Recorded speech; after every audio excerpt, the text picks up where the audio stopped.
Stories that time forgot.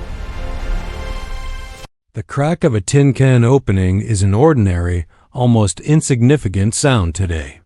But in October 1985, that small gesture became the epicenter of an earthquake that wiped out the economic stability of 3 continents in one fell swoop. It wasn't oil or gold that brought global finance to its knees, but the humblest metal in our pantry. A resource everyone took for granted until the greed of a few decided to play God with the survival of entire nations. The tin crash that broke nations. United Kingdom, London, 1985.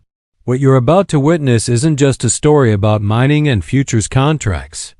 It's a chronicle of how a system designed for stability became the deadliest weapon of mass destruction for developing countries. And I guarantee that what you will all discover by the end of this video will forever change how you view this channel as section on resource wars and global geopolitics.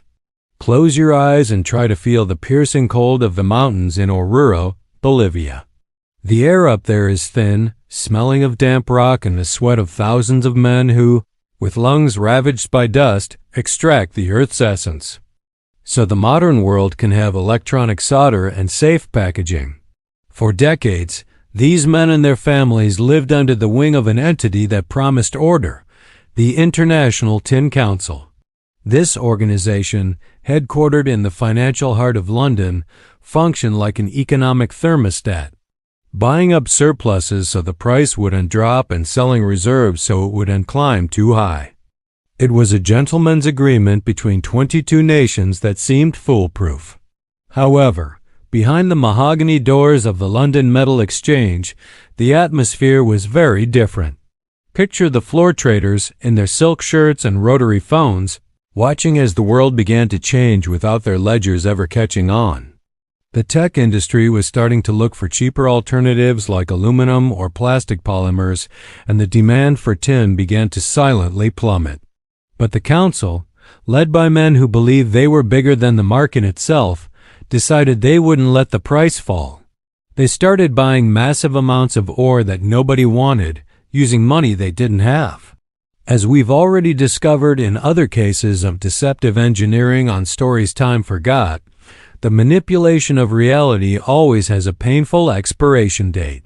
The fund manager, Peter de Koning, found himself trapped in a desperate spiral, taking out multi-million-dollar loans from the Union Bank of Switzerland and other prestigious entities, using the very mountains of tin piling up in his warehouses as collateral.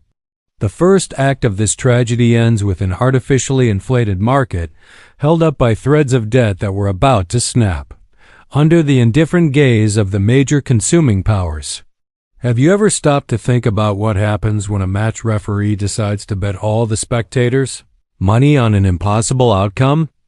On October 24, 1985, the London Stock Exchange ticker spat out a sentence that caused faints on the trading floor. The International Tin Council was declaring insolvency. There was no more money to prop up the price. In that microsecond, trading was suspended, and panic spread like a wildfire from the offices of the City of London to the jungles of Malaysia and the Andean peaks. Put yourself in the shoes of a small investor or a Bolivian miner who wakes up to find that his only asset is worth less than half of what it was the day before. The price crashed from £8,500 to less than $4,000. It was a financial massacre. Malaysia, which back then was the giant of global production, saw its mechanized register steel monsters grind to a halt. The silence in the mining zones was terrifying. Thousands of workers were sent home without severance, while companies that had extracted the metal for a century closed their doors forever. In Bolivia, the situation went from an economic crisis to a humanitarian catastrophe. The government was forced to implement relocation, an elegant term used to hide the mass firing of over 20,000 miners. Imagine those families loading their belongings onto trucks, leaving the camps where they were born, while the value of their national currency vanished into thin air. The arrogance of a few bureaucrats in London had destroyed the social fabric of an entire country. This second act proves to us that when resources become casino chips, the ones who always lose are the ones with ore-stained hands.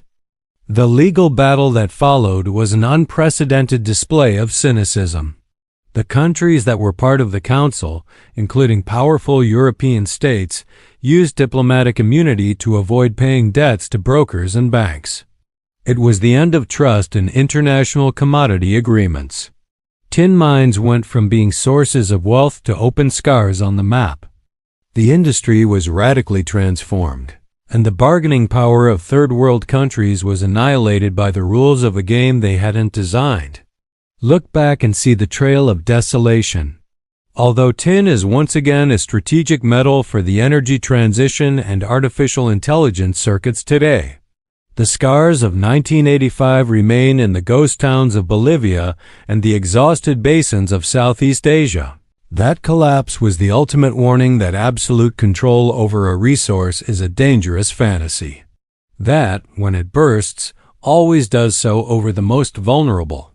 In the next episode of Stories Time Forgot, we'll dive into the next investigation of our geopolitics section to discover the rubber monopoly that enslaved entire continents.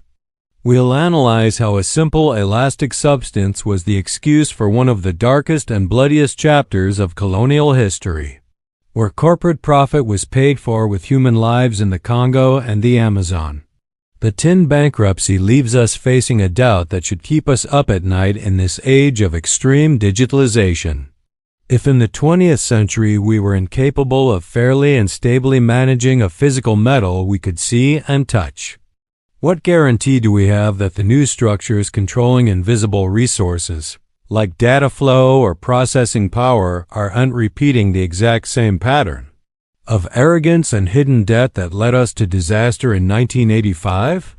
Do you think we've learned the lesson, or have we simply swapped tin for lithium and algorithms to commit the same mistakes?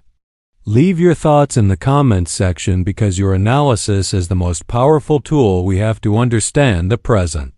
Subscribe so the system notifies you when we unearth the next piece of the puzzle and continue exploring together the darkest corners of what time decided to hide.